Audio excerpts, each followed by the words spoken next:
if you like betting on golf.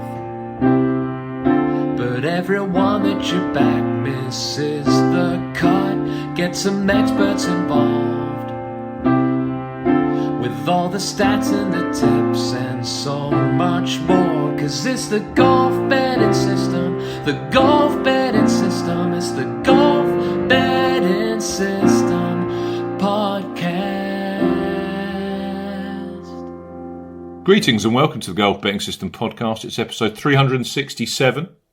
This is our 2025 BMW Championship and Danish Golf Championship Tips podcast. Barry O'Hanrahan and Paul Williams join me, Steve Bamford, to discuss this week's PGA and DP World Tour action. Good morning, gents. Good morning, guys. Morning, guys.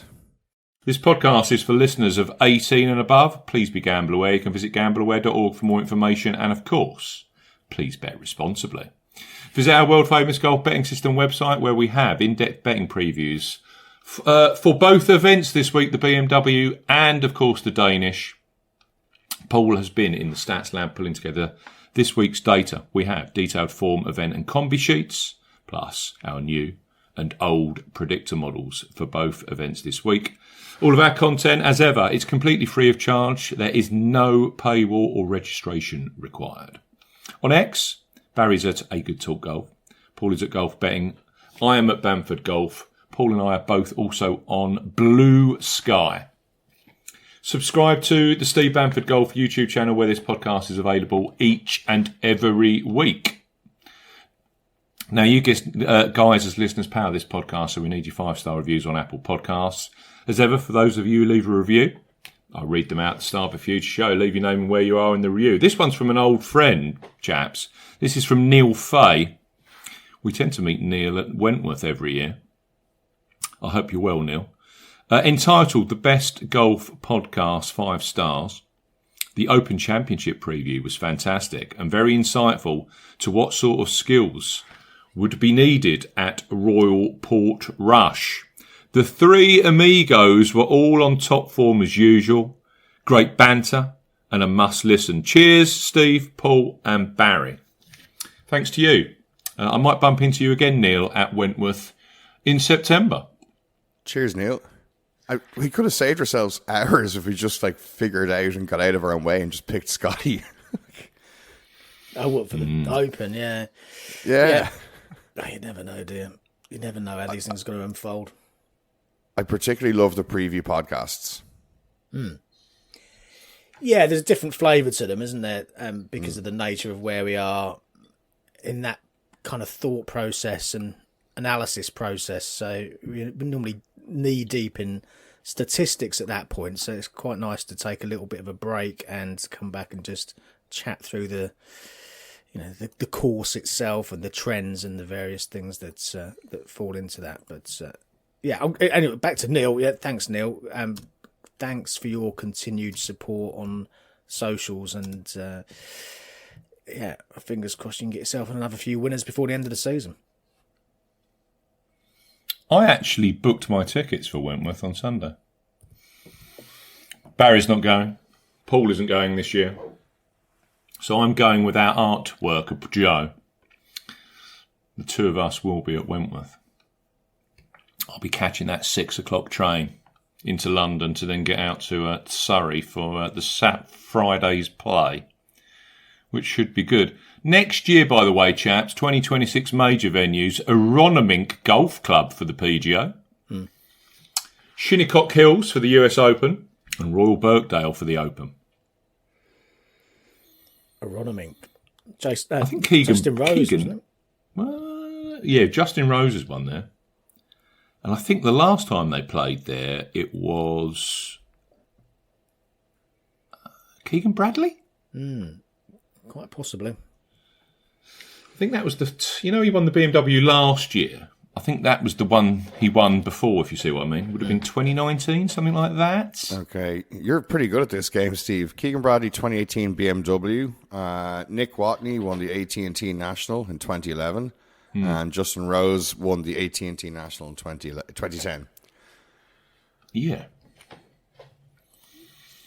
I remember that because I think he'd blubbed the he'd won on the Travellers, or he'd been in the lead at the Travellers the week before, and then he didn't win. It was a bit of a Tommy Fleetwood kind of complex where Rose struggled to get his first win in the States, and I think he took out the Euronymink title the week after, something like that.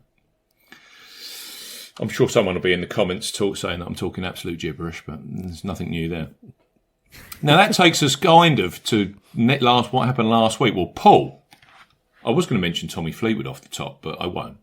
Paul, you actually got a winner, and a very nicely priced winner, up in the Scottish Championship, the Nexo. Well done, mate. Yeah, thank you. Yeah, 60-1 for Grant Forrest.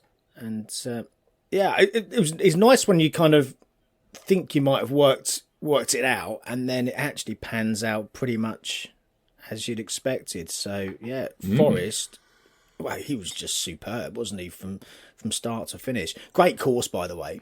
I really did enjoy the Trump International there over at Aberdeen. Real test with a little bit of wind in play, and plenty of lost balls from off the tee. And if you were, it was like a US Open. Well, yeah, and if you're in some of that rough, then just give it up. You're not going to find the ball. So, real proper test. But superb round from Forrest on the Friday, wasn't it? 66 round of the week actually that ended up being. And I remember listening to him or watching him in the interview afterwards, where he described it as his second best round of his career after the 10 under that he shot at Fairmont when he won a few years before.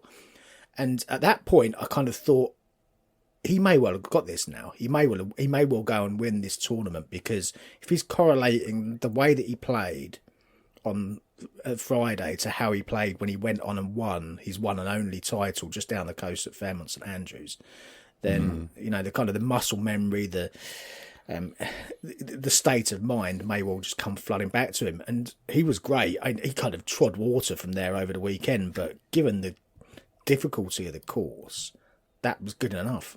More than good enough, really. Treading water there on the weekend in terms of the perceived scoring was gaining so many shots on the field. Yeah. It was like being at 23 under. Yeah.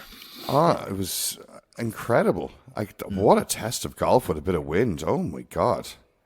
Yeah. They might need to soften that course a tiny bit in spots. Yeah, well, they've got the new course, which they've only just opened, but it sounds like it's got some slightly different characteristics, but be interesting to see that. But I'd love to see that course on the road to again, so I've not looked to see if it's going to recur again for future Scottish championships or Nexo championships if they continue to sponsor it. But I sincerely hope they do, because it was a cracker, I think. Really great call, Paul. Really great win. 61's beautiful. Thank you. But I think the most satisfying thing is when you figure it all out and you're like, that is the one, and then it all happens exactly as you'd envisaged it. That's the true satisfaction. Yeah. No, and it was good. Yeah, it's great to see his celebrations on the 18th with his wife and his little boy as well.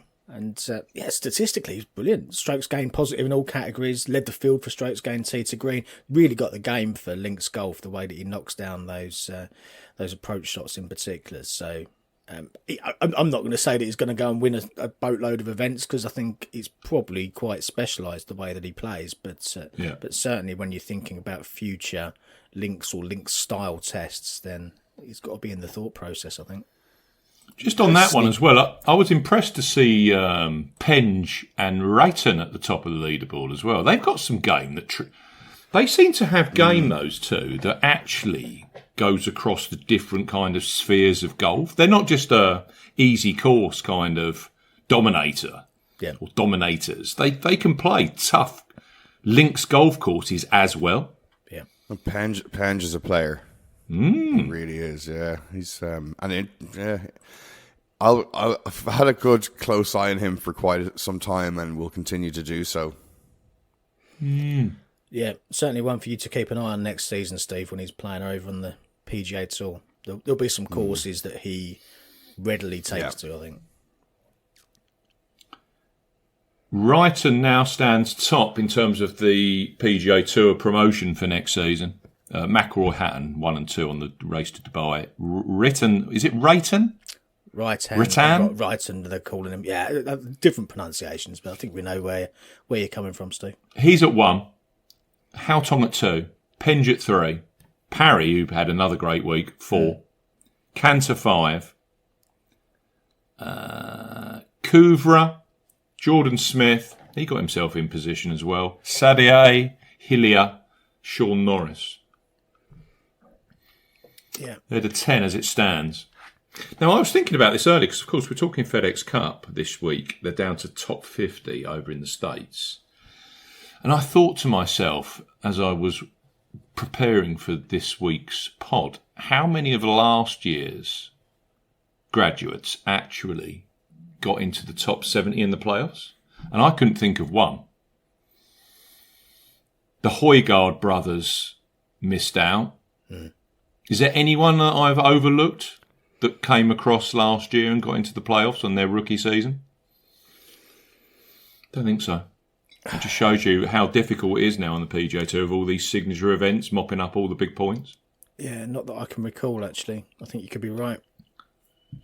I think Ryan Fox has been there a year, hasn't he, already? Yes. Yeah, so Fox wasn't in there.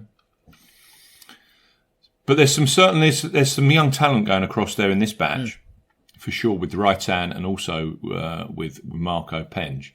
That takes us to the States. Tommy Fleetwood dominating after 36 holes. Was this going to be the week? Oh, no. Justin Rose, though. Justin Rose takes the title. I don't know. Logically, for me, I just couldn't see Justin Rose, TPC Southwind and Bermuda grass greens. But it all came together. What a performance. Yeah. He's some man for making a late run, isn't he? Did it at the Masters, did it again here. When he locks in, it's incredible.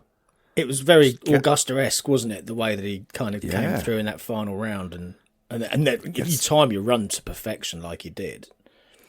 Yeah, gets those slightly bulging eyeballs. Just really is locked in, and it's almost too intense to kind of watch and absorb from the screen, but it's amazing as well. And it's that little bit of Rose inevitability, not the Scotty Scheffler one, but when he gets like that, you're like, oh my god, he's just on here, and it's great to watch. Yeah. It's I think it's made even better by the fact that he is that age, and it kind of makes it that more special how he's able to do it.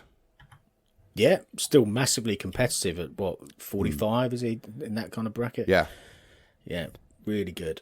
But yeah, from Tommy's perspective, that's another massive golden chance, isn't it? That's managed to slip away, and I think he's going to need to get one over the line for his own sanity very soon, because he needs to get like a Grant Forrest situation where he gets like 6 or 7 clear. What was he? But maybe that's not enough. No, was he 5 clear at one point, something like that? It was. Yeah, the trouble was it was on a Friday. Yeah. It's such a long way to go. Such a long way to go. Because all you need is a bogey versus a birdie situation, and that 5 has become 3, and you're going to go, oh my god, we've got 33 holes left to go. It's God, it's just so brutal. It's so tough to watch when it happens. You kind of feel that it could, and you're like, please don't happen. Come on, Tommy, do it. Because he had the wobbles, and then he put in the birdie blitz. You're like, yes, here it is. We're going to do it. It's going to happen. He's just going to go. He's just going to black out. He won't even know what happened. He'll wake up on, after he finishes the 18th, and he'll be like, what happened? What happened? Did I do something? Yeah. But it just... like to make par on 16 from where he was really bad, really bad. And he scraped the par, and the less said about that putt on 17, the better. Yeah, it just looks a bit. It's got to be nerves, isn't it? It just looks nervy, looks uncomfortable, and as you say, the body language difference between that and a Justin Rose who's on a charge. He's the game face is on. The competitor is there. He's out there to try and win it. And in the end, the charging mentality versus the hanging on mentality, is it? Yeah, it's hard to know exactly what it is because we've never been in that situation. But you get it time and again, don't you, where players are trying to defend the lead rather than going out and extending it and just making it impossible for anyone to catch him. Enthralling tournament, and in that respect, but for Tommy Backers, that's another painful finish. You can see what's going to happen with Tommy, can't you? He's going to win something late on in the DP World Tour. Yes, probably go Abu Dhabi and win that or something, and at 8-1 or some unbackable. You can see price. it coming a mile off, can't you? Which is exactly what happened a few years ago when he went down to South Africa and won the Nedbank Golf Challenge. Yeah, he won that in 22 November. He'll take something out on the DP World Tour very late on. I doubt if it'll be the Tour Championship. And that'll be that. No. That'll be his 1 year for the one win for the next 2 years. The kind of the mental block, the reason he's not getting over the line in the US, which is increasingly being built up as a thing, doesn't exist when he goes to the likes of an Abu Dhabi or a Sun City or wherever. DP World Tour Championship's a little bit different because he has had some chances there and similar kind of results at the end of it. But there's a level of comfort on certain regular, even good quality DP World Tour events. An Alfred Dunhill Links, for instance, something like that. I don't take any pleasure from it, by the way. People, you're always laughing about it. Well, the only thing is, it's just when you look at his price compared to other players, I'm seeing him this week, he's at the same price point as Xander, for example. You just got to look at the value. Yep. So. Ryder Cup qualification for Team America. The BMW Championship this week, so on Sunday, it's the finishing line for the top 6. So the top 6 in the rankings will make Team USA. Scheffler, Spawn and Xander have qualified. I think Xander's qualified as of last week. That leaves Henley, DeChambeau, who clearly isn't playing, and Harris English as their other 3 autos as it stands. Thomas, Morikawa, Ben Griffin, Keegan Bradley, Maverick McNeely, Andrew Novak. Novak has jumped above Harmon after last week. You've then got Harmon at 13, Cam Young at 14. You have to say that this week's golf course looks like it should suit Cam Young like a hand in a glove.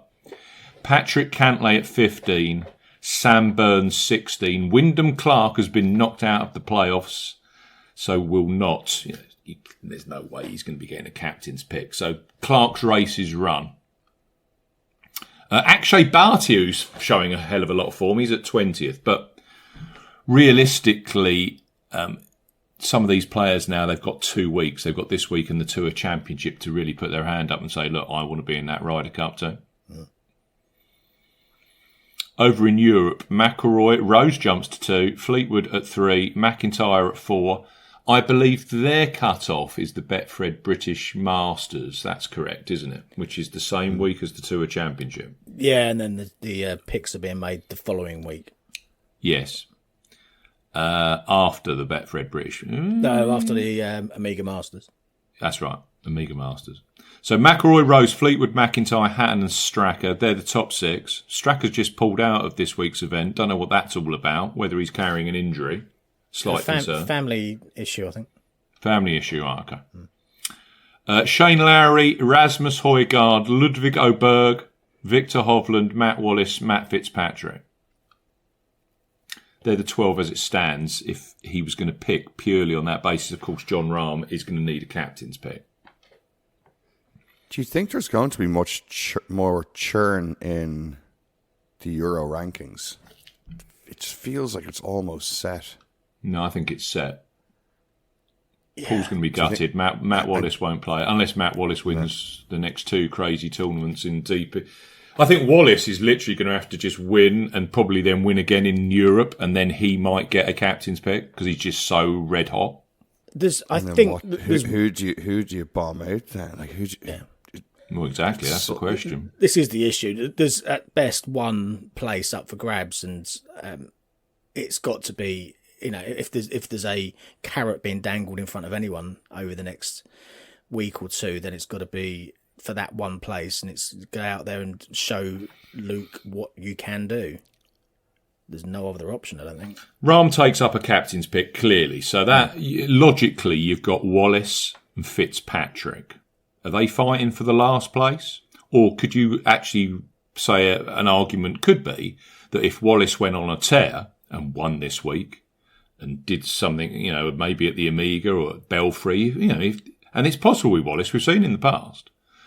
Is Rasmus Højgaard playing great golf at the moment? But the trouble with that is, you say, well, how can you not give someone that's number 8 in the qualification a captain's pick? Yeah. So that's the question, isn't it? But Rasmus's points were all front-loaded, weren't they? Yep. Yeah, it's the age-old question, isn't it?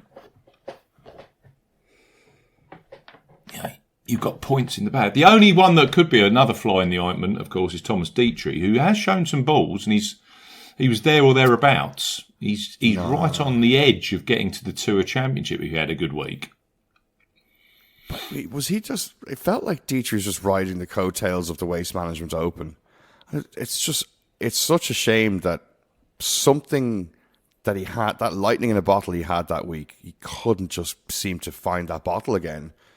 For the rest of the year. Like, not that he needed to go on and win, but like the way he was swinging and the way he was playing that week was just wonderful. You're going, okay, you've unlocked this kind of level of golf. Let's just go and find it again. And just seems to have kind of sputtered a bit, the engine, throughout the rest of the year, which is a shame because super exciting player and would have loved him to have been there. But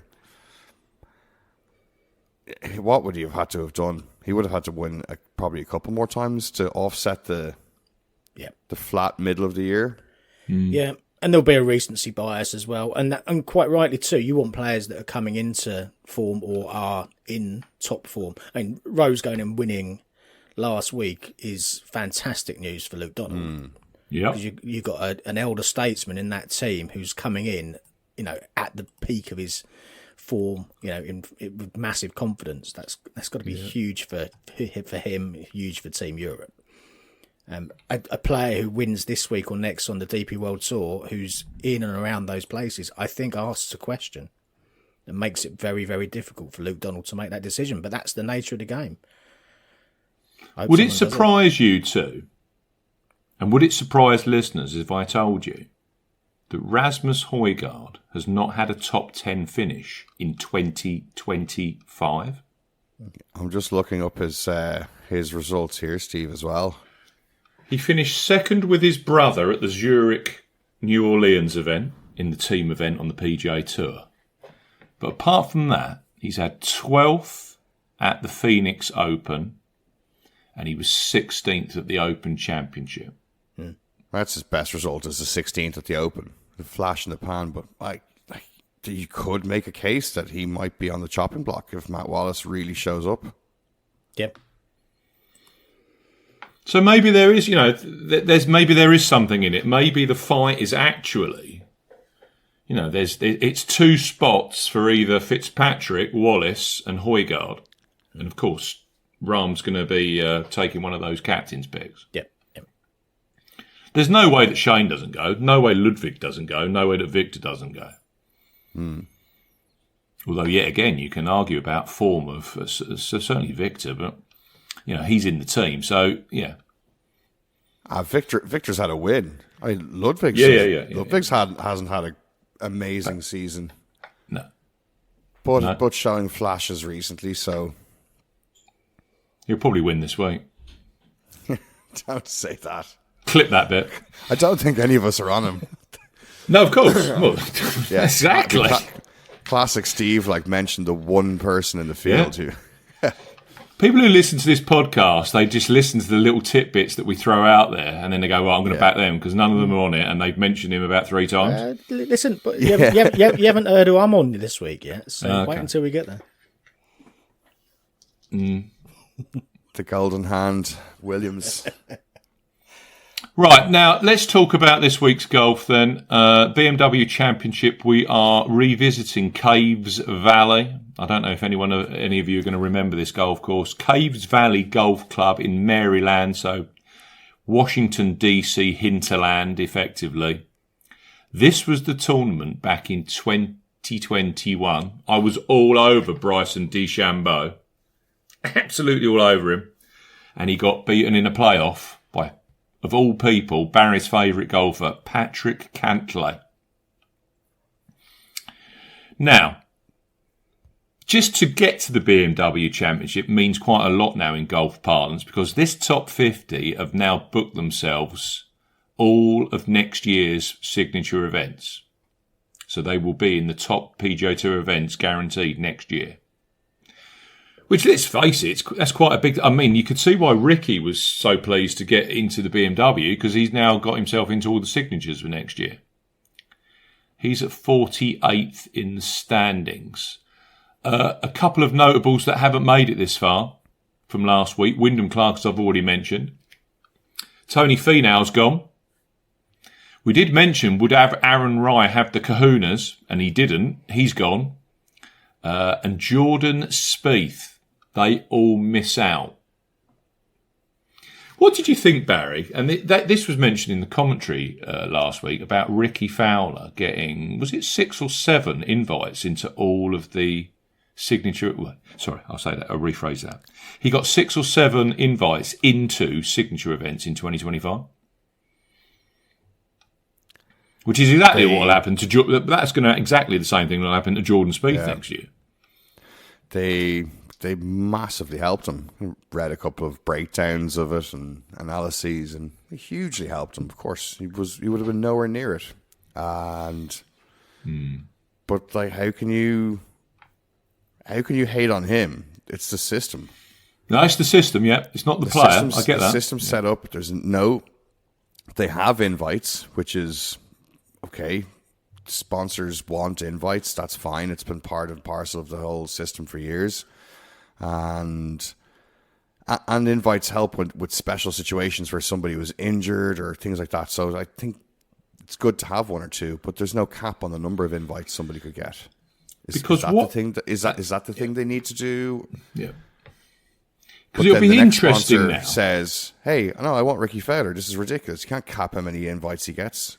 So the system is at fault here, not Ricky. Yeah, got that. Now, of course, once we've through these playoffs, we get into the latter end of the PGA Tour 2025 year. And that, if you finish in the top 10 in the 6 or 7 events that are left, you then get invites to the first 2 signature events of 26, which I believe would be the Century and... Oh, no, I don't think it includes the Century. I think what it is, it's Pebble Beach and the Genesis. At Riviera. And is that the same for the guys who finish 51st to 70th? Or is it 51st to 60th? It's 51 to 60, yes. They also get into the 51 to first 60. 2. Yeah. Well, this is the angle I'm taking it. It'll be interesting to see, and I think I already know the answer. Will a Wyndham Clark or will a Jordan Spieth actually add some of those events to their schedule to try and qualify on merit? Or are they just going to sit there and go, well, and Tony Finau, they're going to sit there and go, well, I'm going to get sponsor invites anyway. Have a few weeks off with the kids and the wife. And that's the system, Barry. That is the system. I can guarantee you Aaron Rai won't be getting sponsors invites to a lot of the signature events next year. So he'll be there over in the States trying to get in that top 10 before the close of the year. Right, we've got some big name players that are outside the top 30, because don't forget we now go top 30 after this week to get to the Tour Championship. And now with the new system, if you're in that top 30, doesn't matter what Scotty Scheffler's done, you've got an equal chance with Scotty standing on the first tee next week at Eastlake to win the whole shebang. Outside of those, I've just picked out some notables. Berger at 33. Fitzpatrick's outside at 40. Siwoo Kim at 41. The biggest one of the lot in my mind, Xander at 43. So right now he's 13 spots below qualifying for the Tour Championship. Jason Day at 44. Ricky Fowler at 48. I think Ricky's probably just happy to have got in the top 50, but you never know. Momentum's a strange thing, isn't it, in golf? And we know with Ricky, when he finds something, he keeps it. To his credit, he's played very well the last kind of 3 months. Couple of months, yeah. And put in a really good performance last week when he absolutely needed to. So you kind of have to tip the cap. Like he's made very good hay out of the opportunity he was given. Yep. Yeah. You'll be telling me next you want him to have a captain's pick. I'm just throwing oil. I'm throwing oil and water there, Barry. I know I don't actually mean that. There's definite improvement, though. I can make a case. We'll do a dedicated podcast, you and I, Steve. Look, I like Ricky, and the work that he's putting in with Butch is definitely working slowly. He's coming back to a bit of form, Ricky. Maybe one to watch in the latter end of this year. He might take out one of these tournaments if he plays. Although now he's in the top 50, he might not bother. Caves Valley Golf Club. Now, I have to say, as ever with the PGA Tour, they do like to throw some curveballs in there. There's been a massive, and I mean massive, restoration of this golf course.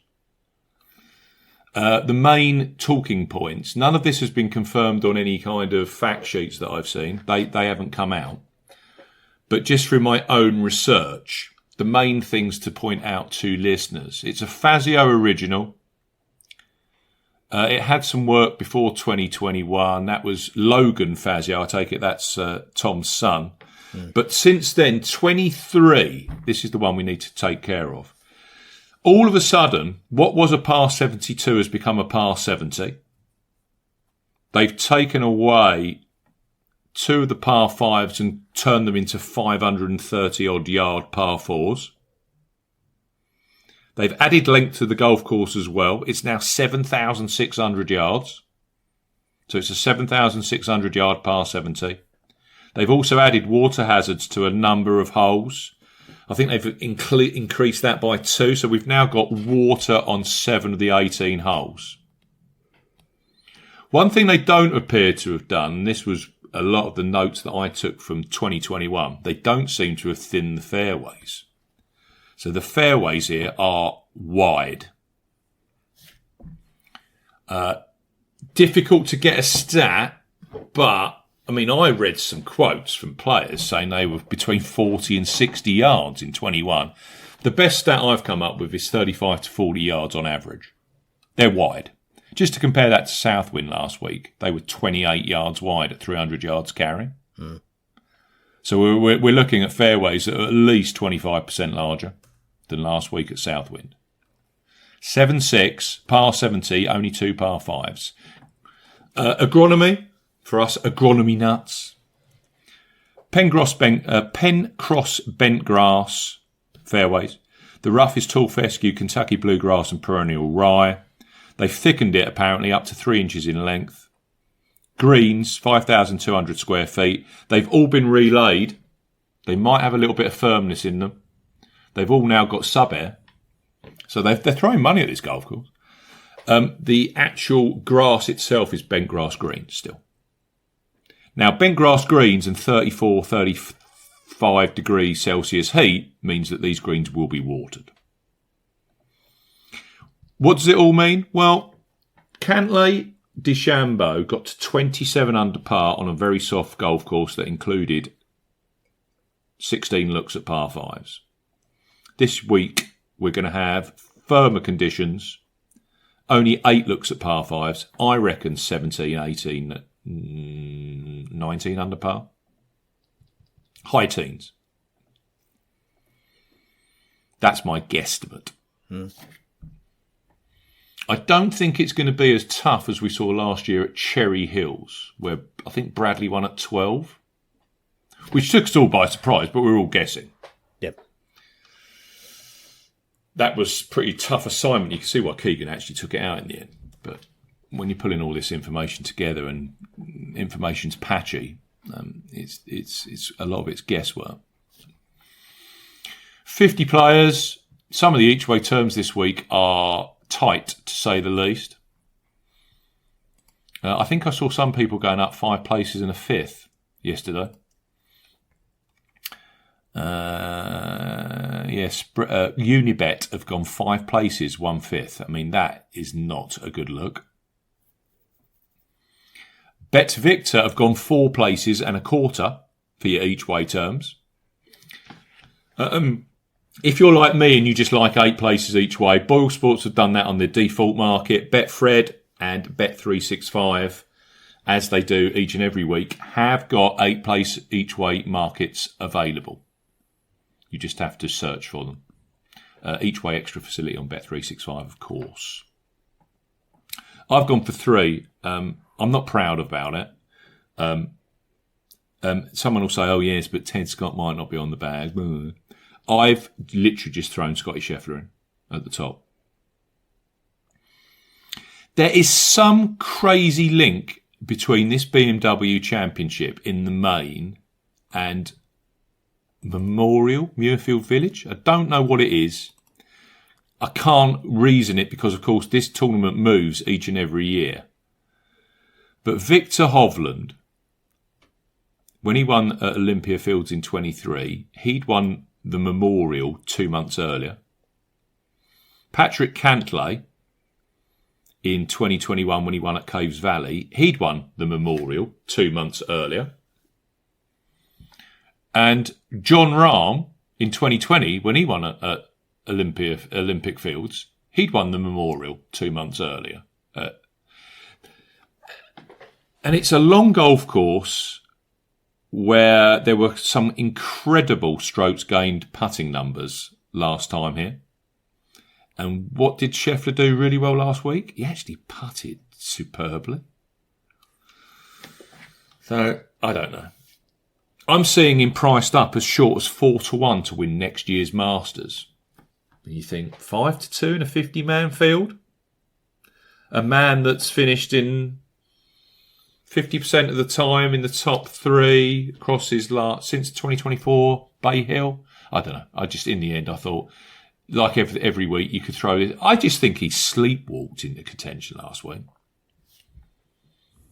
I really do. Paul, if you listen carefully in Steve's tone of voice, you can hear every excuse possible to explain to himself why he feels so disgusting for picking the boring pick in Scheffler. Well, I do every time I do it, but it has worked in the past. Honestly, it makes so much sense. You're going to have, a lot of mid to long length approach shots and iron play here this week, and he's one of the all-time greats. It's impossible to not see him right there in the mix, Steve. Yeah. Thanks, you just dug me out of a hole. I get it, and I can see why you get there, and it's almost impossible to exclude Scheffler from any tournament when you're thinking about who could potentially win. I think if we were looking at 27 under again, I think there'd be enough reason to oppose him. If you're saying you think it's going to be high teens, then I can see your logic. It as ever is how you choose to play these tournaments where he's so dominant at the top of the market. You either side with him, deliberately trying to oppose him, or play in a market that excludes him completely and just be done with it. But yeah. Do you think the greens could still be a little bit poppy, bouncy? They were relayed in 2023, so I guess it depends. I guess it depends on the heat this week and how much water they have to put onto them. Like, of course, they have the precise air control, but be nice if they could put a little bit of bounce into them. That would make it a bit more interesting from a viewing perspective. Let me just share with you one small metric behind the scenes here. So we pulled together statistics that we put into our predictor model. Bearing in mind, Scotty did play this in 2021 as I think he was a second-year pro.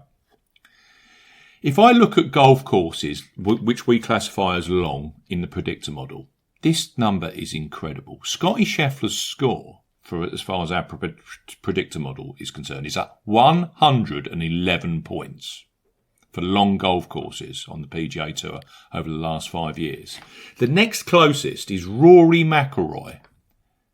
And this is the mark of Scheffler. McIlroy's score is 64. 111 to 64, and then it goes to Xander on 56. I mean, what Scheffler does is just, because you see it and you're living in it, you don't really appreciate just how good this guy is.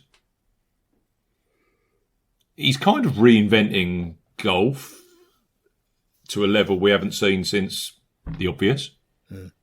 And yeah, you could say Tiger did it for 10 years, but that's a different conversation. Just hit right here, right now. What Scheffler is doing is incredible stuff. And there was one other stat that just grabbed me, and it was going back to 2021, actually. Let me just pull it up. Over the last 36 holes, the last 54 holes, he was top 6 in the field, or top 7 in the field in 2021 around here. So Scheffler in the end finished in 22nd spot, but he shot 73 in round 1. He then shot 66, 68, 67. Yeah, he was in T7 for last 54 hole scoring around here. And you just think that is Scotty Scheffler in 2021. So he's going to like this golf course, isn't it? It's obvious. He's going to get on with it. So it's like an insurance policy. If all else fails, I've got win only on Scotty Scheffler at 5-2, I believe, was an enhanced price, win only. So I went 6 points on that. And then I've gone, because Barry and I, we've signed a pact. We're going down on the Xander Titanic, aren't we? So I'm on Xander, 3 points each way, 16-1. Bet 365, 8 places each way on Xander Schauffele. You caught yourself there before a very serious Freudian slip. we're on the Xander train for the playoffs. We made a promise. We're sticking to it. There was some life at the weekend. You were all despair about the putting come Thursday, Friday, but it came back over the weekend. Yeah, just a little bit of grind on the greens. Maybe just something slightly out of place with setup or just the read of those particular greens. Anyway, I never really worry too much about putting, at least in the short term, for somebody who's historically been a very good putter, because they can just grab it back. That, you know, it could be just some silly little thing, and then one good putt comes off the blade, and they go, "Oh yeah, there it is," and they're back. So, if it's the least of the worries versus the other kind of elements of the game. So, let's see. It's, he has no wriggle room whatsoever. No. Now we were talking last week, weren't we, about it's hard to find out how these FedEx Cup playoff points work. Oh yeah. But in my mind, he's got to do kind of what Akshay Bhatia did last week. He's got to kind of finish top 6 to make sure he gets into that top 30. And if he doesn't, that's going to be the first time since 2017 that he hasn't played the Tour Championship. So no wriggle room at all. That's the only thing. Hopefully that's going to kick him up the posterior. Maybe he's not bothered. Don't know. Well, you'd have thought you'd want to be finding form just before getting to the Ryder Cup. I mean, this could be his last performance before the Ryder Cup. If he has a bad week, he's gone. He loves Eastlake as well, doesn't he? So there's a big incentive to make it through to a tournament or a course where he's played very well in the past, in what is going to be a level playing field in that respect. Just sneak in 30th place and go and win the lot. But you could see Xander doing that, couldn't you? Yeah. And I know you'll be putting together the strokes gained rankings for Eastlake, and I guarantee that Xander's numbers, Scotty's numbers, and Rory's numbers are very, very close. Yeah. Historically. Really around Eastlake. Yeah. So they're the two for me. I mean, none of it's earth-shattering, I'm afraid. 5-2 on Scheffler. I've got 16-1 with Bet365, 8 places each way. First price on Monday on Xander. I've got one more. He's at 45-1. So I'll hand it over to you guys, because there's lots of nice, juicy players that you could go for this week. Yeah. Who have you gone for? Paul, you lead the dance, because I think we know the first one. Yeah, I have backed Ludwig Oberg at 22s. He saw Justin Rose confirm his place on the Ryder Cup team last week with his win, and as we said, Ludwig should, of course, be on the team, but he's sitting there ninth in the rankings, and he is relying on a pick from Luke Donald, and I think pride might mean that he gives this absolutely everything to try and to go and win this tournament, and basically just reinforce his place on the team. And I think this suits him better this week than Eastlake next week, and he seems to be finding some form again. 8th at the Scottish, 23rd at the Open Championship, 9th at the St Jude, where he's 5th for strokes gain off the tee. So some good improvements there. He did have a bit of a fallow period prior to that. 4 straight improvements from his strokes gained tee to green infield ranking as well over the last 4 events. So that seems to be pushing in the right direction. And should that be coming to a peak this week, then I think he could seriously contend. You've got some big players in this field. Of course, Scotty, you've got Rory up there as well. I think if there's going to be a player who is going to be capable of taking on and beating some of the, or the best the PGA Tour's got to offer, then Ludwig is that kind of character. The other one I backed is Chris Gotterup at 40s. Not the same equation, because he's sitting there in 21st in the Ryder Cup rankings, but I think if he wins this, then he seriously asks a question. And a question that's already being asked, but I think it really does ask a question. Won the Scottish Open, of course, 3rd at the Open Championship, which was a hell of a performance, and then 10th at the 3M Open. Needed a break. He'd been playing a lot of golf, so had his week off, 54th last week. Again, I think, like Ludwig, this week suits him much better, so quite happy to take a chance on him each way, see if he can sneak into a place, or, given the confidence that he should be having from the field that he beat at the Scottish Open, potentially go and win a tournament like this. You never know. Bombers who can putt is not a bad look this week.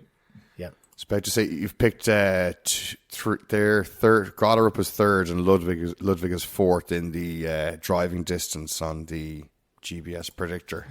Yeah. Big boys off the team. Yeah. I've also gone with Gotterup this week. Just it's the distance that I jumped on. Yeah. So he's playing well, and be cool to see that pop into the US team. It's an exciting player. Yeah, absolutely. Absolutely. And again, this recency bias, if he does go and win that, that's 2 wins in quick succession in decent quality fields. And he's asking a very, very pertinent question. It's now or never for these guys. It's now or never for him and also Cam Young. So they've got to perform either this week or next week, haven't they, to really stamp, basically say to Keegan, pick me. I think historically you'd probably put Cam Young above Gotterup, potentially just on what they've done in their past in careers, in majors and the like, but they've both got very good chances, and undoubtedly the course this week will suit Cam Young and Chris Gotterup far more than Eastlake, in my opinion. I think Eastlake's the kind of course that you might need to... It's got some nuances to it. Also, that they've dumbed it down a lot now, haven't they? But yeah. I think both... Well, I think all of those. Oberg, Gutterup and Cam Young are 3 very good selections for this week. I have a triple digit. Oh wow! Well, I'll hang on till you've done. You've got. Can we have a guess when we get to that stage? Yeah, of course. There's not that many there, so it'd be an easier guess than usual. I think I might know. I have gone. I think you might be interested in this particular player as well. Both of you. I've got Kurt Kitayama. Absolute bomber, playing some fantastic golf. Yes, I agree. Him getting into the top 50 is a good thing for Crit. You know, he now knows I've got signature events, blah, blah, blah. He's got no concerns whatsoever about the Ryder Cup because he's not qualifying. So this will go one or two ways. He'll either take his foot off the throttle, or he'll think to himself, I've got a great oppo here. This course, I can eat it up. He's playing fantastic. Just look at my 8 weeks trackers. Kitayama's very, very good golf at the moment. Putted okay last couple of weeks. He won, of course, not the Wyndham. He won the 3M. So he's in the same kind of form as Cam Young, if you think it through, the way that he's playing Kitayama. But the great thing about Kitayama is he's 45-1. So I took that.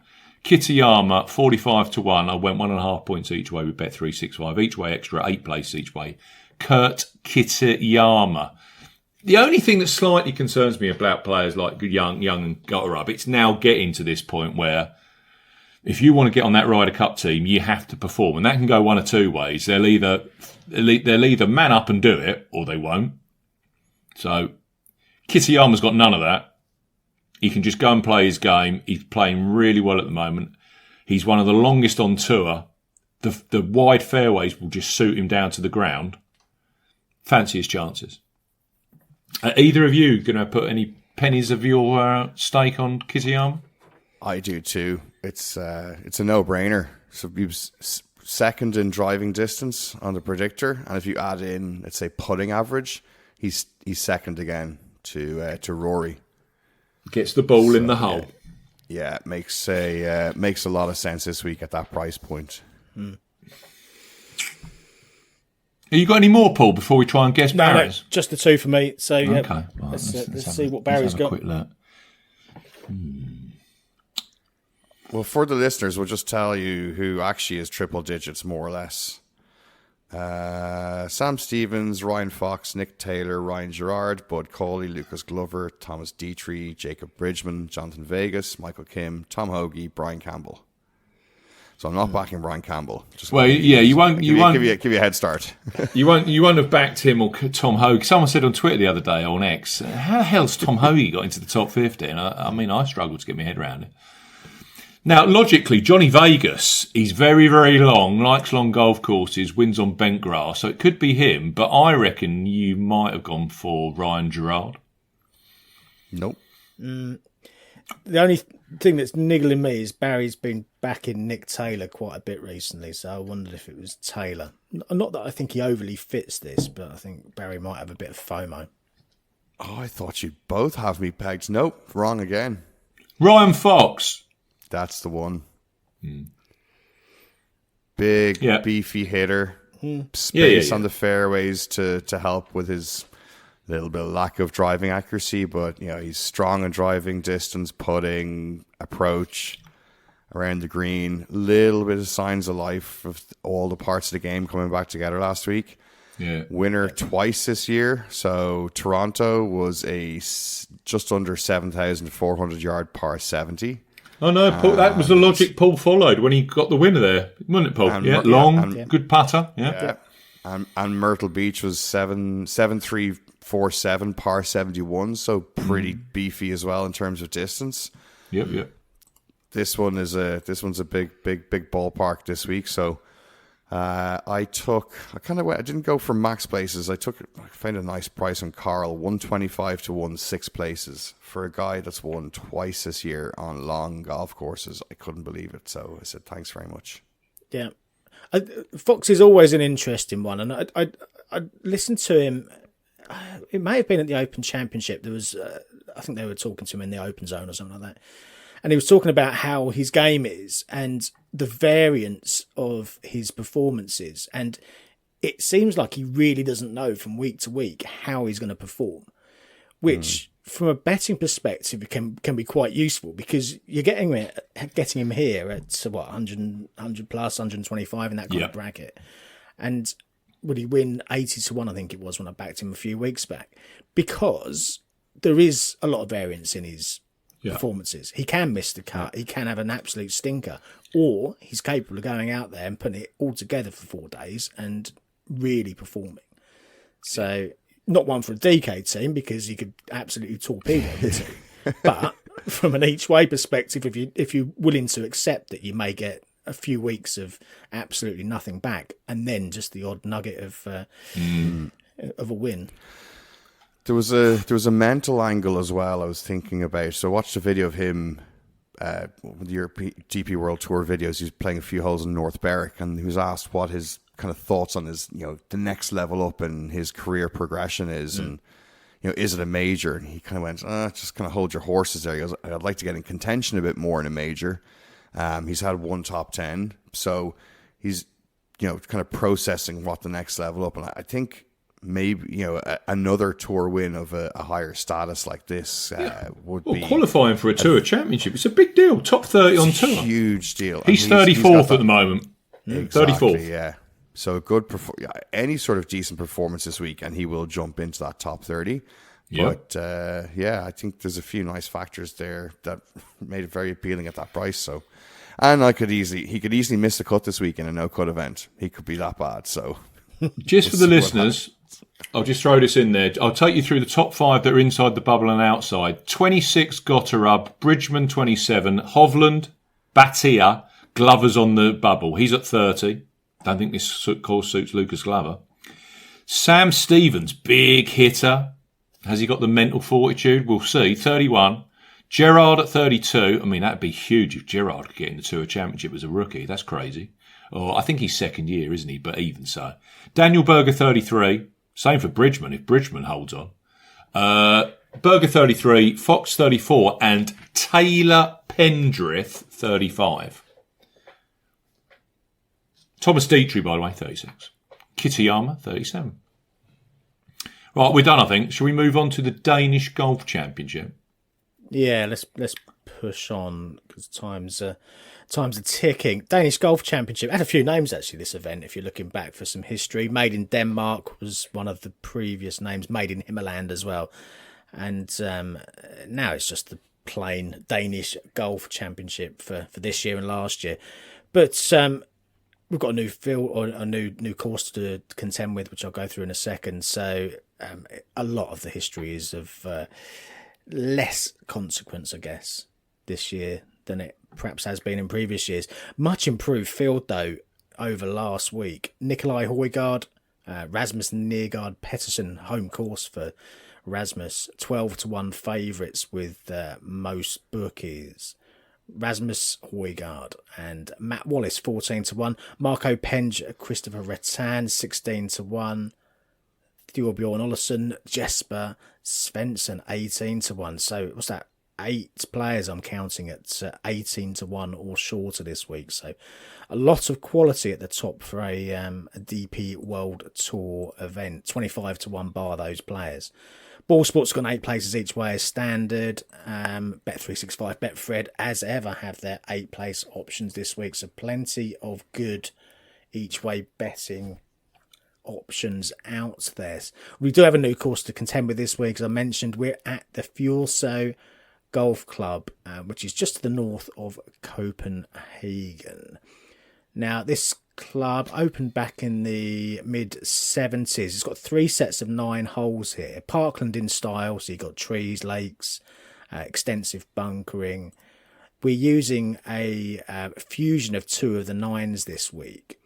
Now, the yardage only popped up on the DP World Tour website yesterday, and I always take these new courses, or when they do this, with a pinch of salt, because we've seen before there's prone to changes, prone to amendments, which can be quite large amendments. But if we take it at face value, we're currently being told it's a 7,011 yard par 71. With the front line being much, much shorter than the back. I mean, we're talking nearly 1,000 yards shorter, which always does ring a few bells with me because there's such disparity between the two. But let's assume that the DP World Tour know that they've got it right, and that is exactly what we will be playing this week.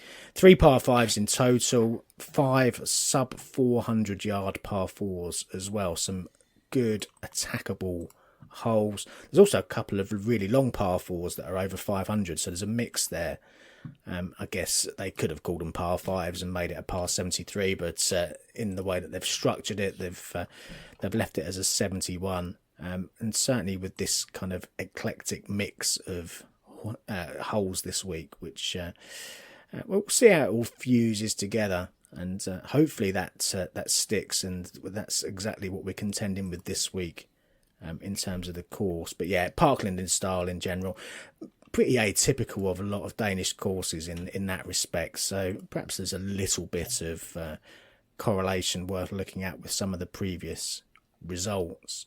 Weather looks good though. Set fair for the 4 days. Sunny skies. Temperatures in the mid 20s centigrade, 25, 26. So that takes us up into the high 70s, kind of 77, 79 Fahrenheit. So pleasant conditions. Not much wind as well, 5 to 10 miles an hour. So certainly on some of these par fives and the short par fours, that should be the green light for some scoring. Now, we don't have any previous event stats here, so we're in the dark statistically, as we were last week as well. We do have some event winners, so I'll just read you through those just to give us a flavour of the kind of players and the kind of prices that we have seen win this event by its various names and various guises and various locations over the years. 2014 was Mark Warren at 30 to 1. Actually played last week, Warren, and did put a decent final round in. So I suspect he might be quite popular with a few players taking a punt from an each way perspective nearer the bottom of the market. 2015 David Horsey 80 to 1. 2016 Thomas Peters 12 to 1. Julian Surrey won the 2017 renewal at 60 to 1. 2018 was Matt Wallace. We were on board at 40 to 1. Bernd Wiesberger won the next two at 70 to 1 and then 20 to 1 post-COVID. Oliver Wilson 200 to 1 in 2022. Rasmus Højgaard was 22 to 1 the year before last. And then Frederick Lacroix 33 to 1. I think you were on him last year, Steve. Lacroix from memory. Frederick Lacroix. Yes. Got his always pick a Frenchman in Denmark. That's what I always say. That's that old adage, eh? Oh yeah, the old adage. Yeah, but yeah, he obliged at 33 to 1 off the back of some progressive form last year. So yes, there was something to grab onto there. But again, we're talking about a new course, so there's very little to go on. It should be scoreable. We've got the contrasting nines, but yeah, perhaps we should err on the side of plotting and approach play and putting over raw power, given the relatively short course. The Danish courses do tend to be a little bit more about that rather than just pure bombing. But we shall see. We'll see how it pans out. Let's hope that the yardage is as described and doesn't just morph into a 7,600 yard par 73 by the time we start. It shouldn't, Paul, because it's an old style course. Yeah, I know. Yeah, so I don't think it's going to morph into a monster accidentally. Well, unless it's some strange new holes. Yeah, so it looks like it should be that old vibe. Yeah, I'm almost confident enough to say that it's going to be as described. Anyway, I've backed 5 players this week, and of the players at the top of the market, and as I said, we've got 8 between that kind of 12 to 1 and 18 to 1 price point. The one I have backed is the very much aforementioned Matt Wallace. Now, we've done this already because we've chatted it through, but he does sit in 11th place in the Ryder Cup rankings. So his only real chance, I think, with John Rahm sitting there guaranteed a pick, is that he needs a pick. And the way to do that is to just twist Luke Donald's arm and show him exactly what he can do. Now, we go back to 2018. I picked him that year, and very much for the same reasons. He needed to go out and impress Thomas Bjorn that year, show him what he could do, try and convince Thomas Bjorn that he was worthy of the pick. And he birdied 5 of the final 6 holes to make a 4-man playoff, birdied both of the extra holes, and won the tournament. Asked the question, didn't get the pick, but I think in terms of the mental approach, the desire to do that, and the fact that he's gone there and done it once and shown that he can pull that kind of performance out when he absolutely needs to, I think that will set him in good stead, and I wouldn't be surprised to see him do exactly the same thing again this week. It feels very, very similar kind of scenario to me. Playing some good stuff too. Third at the 3M Open, recently over on the PGA Tour, 27th at the Wyndham. And we saw last year that you can step down from the PGA Tour and win. He won at Grand Soucier last year after having played the bulk of his summer over on the PGA Tour. So he can do it. It does happen. Big week for Matt. I personally hope he does it. I'd love to see him on the Ryder Cup team, and I think there's going to be a lot of fire in his belly this week, Matt Wallace. So Wallace is in. A little further down, I've also backed Andy Sullivan. I've got 33-1 with extra places there. 35-1 is available right now with the bog standard each way terms. I backed Sullivan last at the Italian Open, and that was on a similar looking kind of test. He finished 33rd that week, but I'll try again this week because I think the logic was right back then, and I think the logic is right pretty much for this week. This kind of course, this kind of shorter and Parkland style course is absolutely his bread and butter. His last win came almost 5 years ago on a comparable course. That was at Hanbury Manor. And again, another short scoreable Parkland course. He won by 7 clear shots that week. 17th at the Scottish Open recently. That was in decent company. 7th last week in Aberdeen. Nice little birdie on the final hole to round off his week as well. 8th for strokes game putting. When the putter's working with Andy Sullivan, take note. And I think if Wallace doesn't win, then potentially it could be a 5th DP World Tour title for Andy Wallace. Andy Sullivan, Andy Wallace. They've merged into one. I've been accused before of having this slight bias towards British golfers. Perhaps it's true. Little bit. Every time Andy Sullivan comes up, I just think back to the 14th and Wentworth a few years ago, and he'd hit his tee shot to the right into the bunker, and it was not a pretty lie. And Steve, myself, and Paul were right beside the bunker, and Andy Sullivan rocks up, and Steve's like 6'6", 6'7". He's tall, and Andy's the opposite of Steve. And Steve just goes, "Oh, fried egg, mate." Andy Sullivan looks at him and just fires Superman daggers at him. He's like, "Yeah, you think?" Yeah, thanks, mate. Yeah, I spotted that. yeah. Comedy moment. Dear, oh dear. Moment. Well, let's hope there's no fried eggs for Andy this week, and he can go and win by 7 or follow Matt Wallace home. One of the two. I don't mind. Another eye catcher last week actually was Oliver Lindell, and I've backed him at 45-1. Real talent, this lad. Won 3 times on the Nordic circuit before the age of 18, and he was seen to be a huge prospect at the time. 2 of those wins came on Danish soil, actually, so some good experience and winning experience in the area. Hasn't quite pushed on since then. Was expected to do better, I guess, but graduated from the Challenge Tour last year to the DP World Tour. That was on the back of 8 straight top 9 finishes to close his Challenge Tour season. So some really solid and consistent form then. And shown some good promise this year at this level too. 5 top 20s, then progressed a little bit further. 10th at the Italian Open, which again I think has got some correlation to this. 7th at the Nexo last week. So moving in the right direction. Last trip to Denmark, he finished 2nd last year on the Challenge Tour, closed with a 62 that week to finish 2nd. I think he's going to be a winner in waiting, Oliver Lindell, sooner rather than later, 45-1. I'm quite happy to take. And then a couple of long shots. Adrian Ataya backed at 180-1 with extra places, 200-1s out there right now. 26th at the China Open, 11th at the Hainan Open, and then went right off the boil, 7 straight missed cuts. Better last week, finished 56th, so it doesn't really look like it, but there were 2 strong rounds in there. He was 5th after day 1.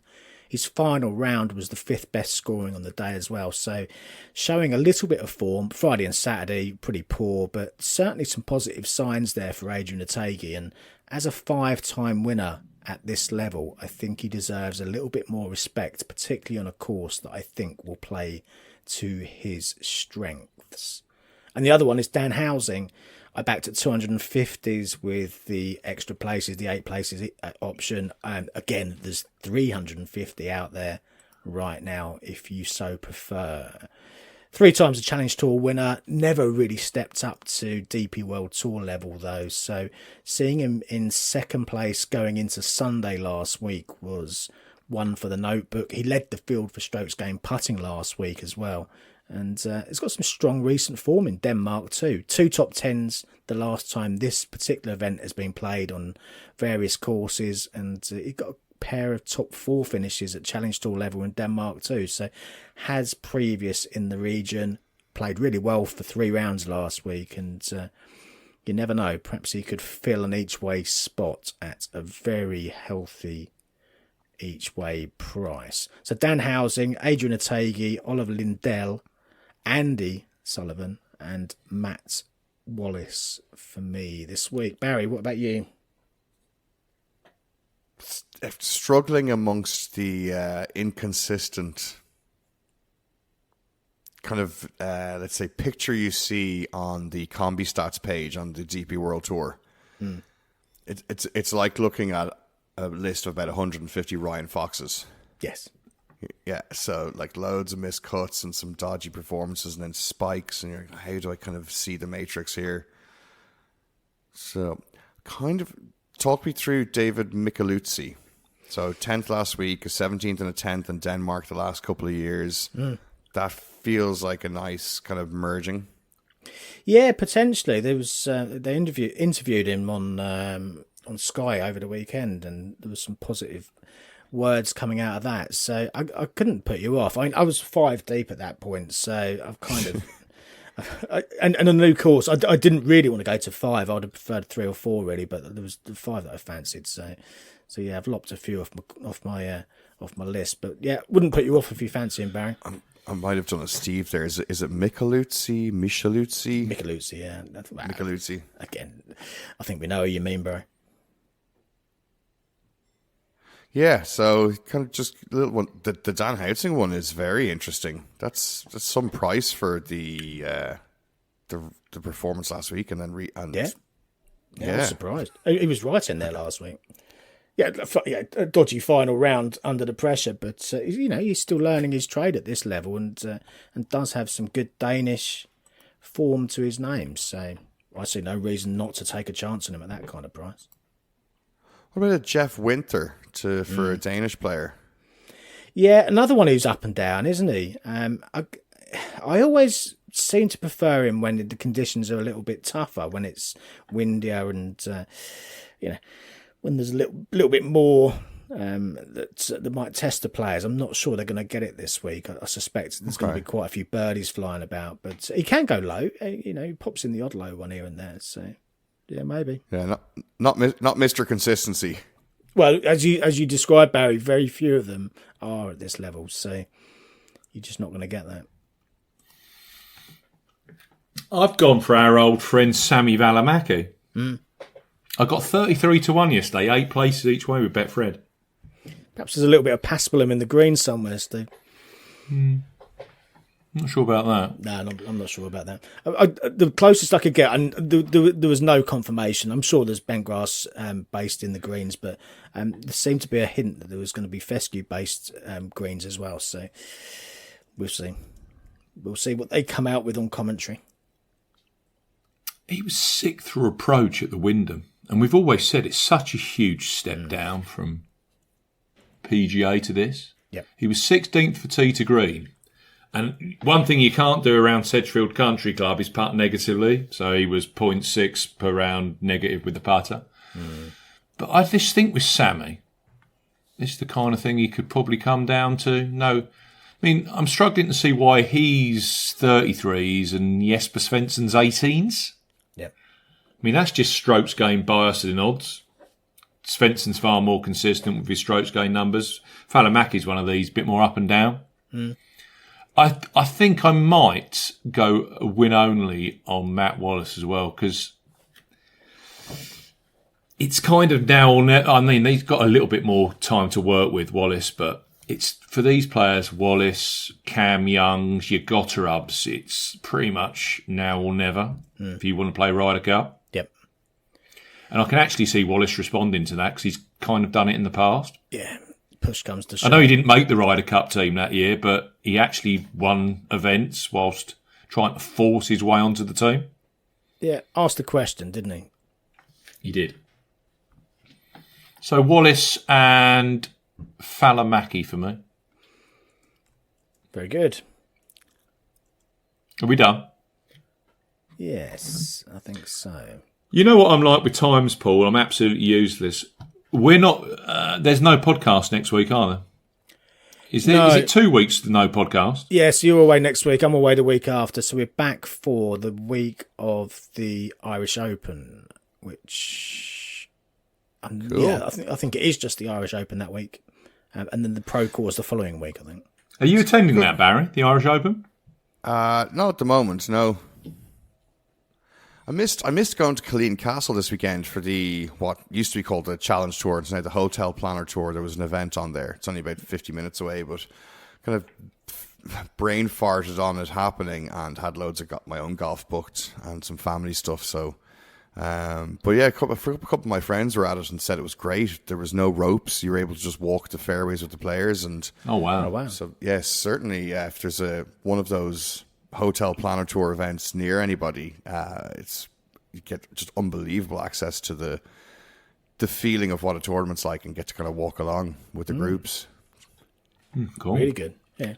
When it's right on your doorstep, then worth doing. Yeah, I'll figure out the Irish Open. It'll be chaos there, but also good chaos. Well, I hope your bets go well, gentlemen. Yeah, you too. You too, Best luck, boys. boys. Happy travels.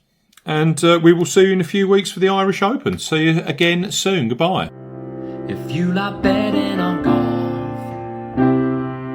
but everyone that you back misses the cut, get some experts involved with all the stats and the tips and so much more. 'Cause it's the golf betting system, the golf betting system, it's the golf betting system.